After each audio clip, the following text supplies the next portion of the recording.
But first, to Victoria again and the systematic cover-up that sees senior bureaucrats, ministers and the Premier claim under oath that not only did they have nothing to do with the disastrous decision to use private security firms in the hotel quarantine program, but they don't even know who did. Nobody knows. We're only talking about the most crucial decision in a pandemic, the decision to spend more than $60 million of public money on private security firms to guard returned travellers, the group that represents the greatest risk of the virus spreading in Australia. Other states use the ADF and the police, but not the Dan Andrews government. They knew better. Now we have a health minister who has resigned in the middle of a pandemic after the Premier threw her under the bus. Make no mistake, Jenny Mikakos was a hopeless minister who claims she didn't know security guards were being used until late May, some 2 months after the program began. And her department woefully mismanaged contact tracing as well as infection control training of the guards.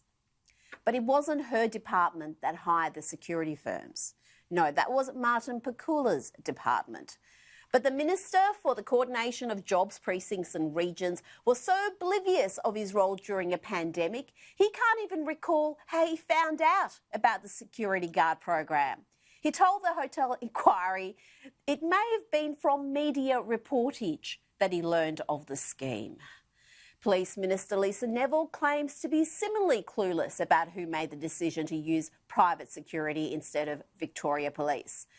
And she also claims she learned of key developments via the media. Is it any wonder that Victoria has a coronavirus death rate of 116 per million of population, while the rest of Australia has a death rate of less than 5 per million? Victoria has around a quarter of the country's population, but is receiving 60% of all JobKeeper payments. We have become the welfare state, thanks to the scandalously stupid decisions of the Dan Andrews government. Victoria's shambolic coronavirus response is not all that surprising when you look at the ideologues in the bureaucracy, from senior ministers to the Chief Health Officer and his deputy to the department heads and officials whose performance at the Hotel Quarantine Inquiry did little to inspire confidence. These are people more concerned about diversity quotas and training than infection control. The multi-million-dollar inquiry that wrapped up on Friday heard that the Premier, Dan Andrews, 3 senior ministers, Pakula, Neville, Mikakos, along with Emergency Management Commissioner Andrew Crisp, Chief Health Officer Brett Sutton, Deputy Chief Health Officer Annalise Van Diemen, State Controllers Jason Helps and Andrea Spiteri, former Police Chief Commissioner Graham Ashton, current Chief Commissioner Shane Patton, plus the state's top bureaucrat Chris Eccles, along with a bunch of other senior bureaucrats and department heads, all on massive salaries and all claiming to be utterly ignorant about who made the fateful decision to engage private security firms.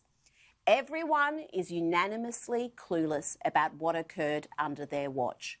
The collective amnesia of the Victorian government and bureaucracy is further proof that this lot are treating the Victorian public like we're gullible mugs who'll believe anything, no matter how fanciful or absurd. Mikakos has stepped down, but there are 7 others in the crisis cabinet who share responsibility for the ruinous decisions that have plunged Victoria into a state of disaster. The Premier is fond of saying that the buck stops with him. Well, Premier, in the real world, that means you hand in your resignation for overseeing the biggest public policy disaster in Victorian history.